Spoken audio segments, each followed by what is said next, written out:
इस बैल के पैर में कई दिनों से एक प्लास्टिक का डब्बा फंसा हुआ था और वह उसके मांस को काटता ही जा रहा था। यह बेचारा बेजुबान दर्द से अंदर ही अंदर तड़प रहा था। घड़ी पे शाम के 6 बजने वाले थे और हम सभी अपने अपने घर जाने की तैयारी में लगे हुए थे कि रेस्क्यू लाइन पे घंटी बजी।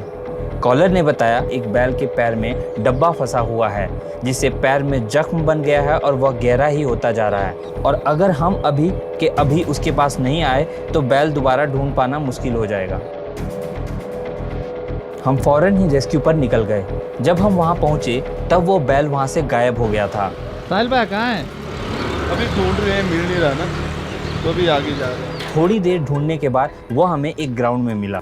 बैल के पिछले पैर में एक दही का डब्बा बुरी तरह से फंस गया था और उस डब्बे को निकालने के लिए हमें बैल को बेहोश करना पड़ता। साहिल ने डार्ट गन रेडी करी और उसे दागने के लिए बैल के करीब जाने लगा। वो बैल घास खा रहा था और साहिल ने उसकी गर्दन पे निशाना लगा के ट्रिगर दबाया, पर वो डार्ट उसकी गर्दन में लगकर छिटक गया। जब हमने देखा तो वो डार्ट गन में लगा इंजेक्शन आधा खाली हो गया था। हमें मालूम था कि इतने बड़े बैल का आधे नशे की दवाई से कुछ नहीं होगा, पर डॉक्टर गुलशन ने कहा कि असर बिना देखे डार्ट फिर से नहीं मार सकते हैं क्योंकि बैल ओवरडोज से मर भी सकता है। हम लगभग 20 मिनट रुके यह देखने के लिए कि दवाई का असर कैसा हो रहा है।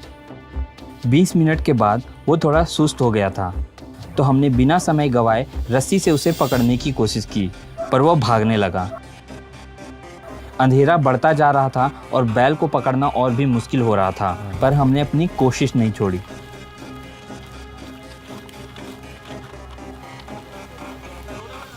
रात के करीबन 8 बज चुके थे और वह बैल अभी भी हमारे हाथ नहीं लगा था।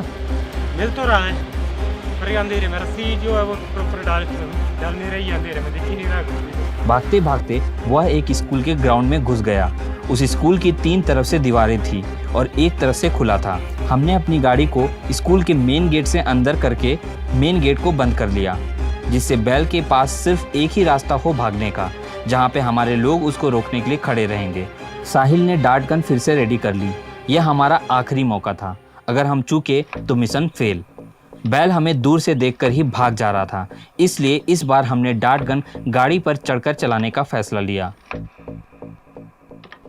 पर वो बैल बिल्कुल स्थिर नहीं रह रहा था, जिसके कारण हम डार्ट गन से निशाना नहीं लगा पा रहे थे। हमने डार्ट गन तानी पर वो फिर से आगे बढ़ गया और हम जैसे जैसे उसके नज़दीक जाते थे वो हमें देखकर दूर भाग जाता।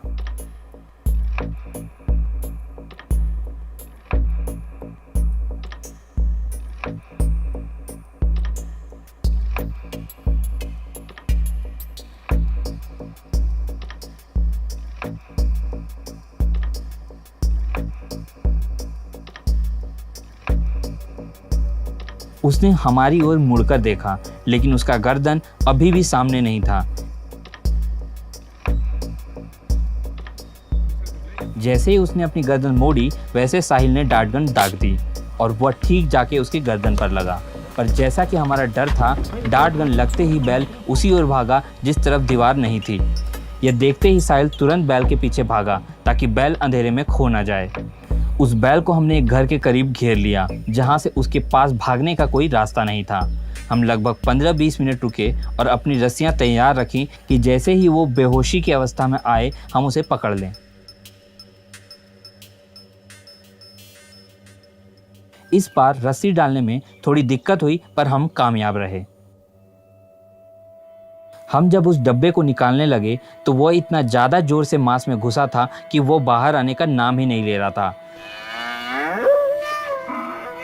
जब भी हम उस डब्बे को बाहर खींचते तो वो बेचारा बैल दर्द से तिलमिला उठता। आखिरकार हमने उस डब्बे को निकाल ही लिया। जब देखा तो उसका घाव ताज़ा था और उसमें मैगेट्स लगना शुरू नहीं हुए थे। हमने वहीं पे उसकी क्लीनिंग की और उसको पट्टी कर दी।